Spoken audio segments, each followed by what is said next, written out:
kwanyal yie mondo mi odhi mbele kamano.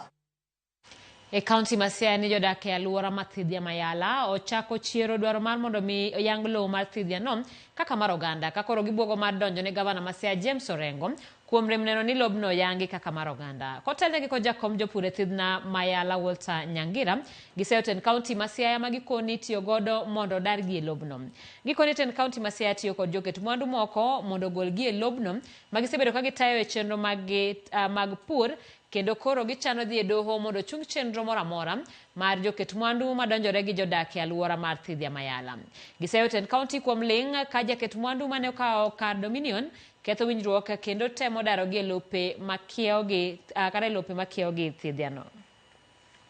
Then you be registered mara moja kaka community land. Ka onge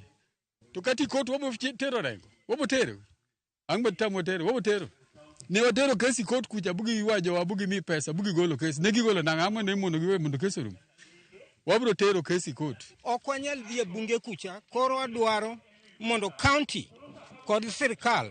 mondo nuang'nwa solution to the problem wango mane kwayo mano nyaka lu chik mawacho nyaka tubo public participation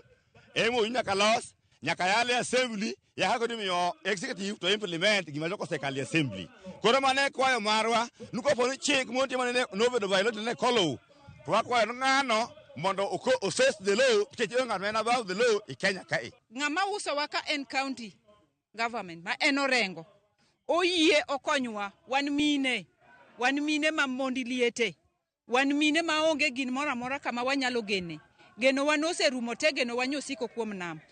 dipo nono konyalo yie mondo mi wadhi wadago e dalane gi nyithindwa waduto nikech gimo timonwani ochalo ng'atno motweyowa maisha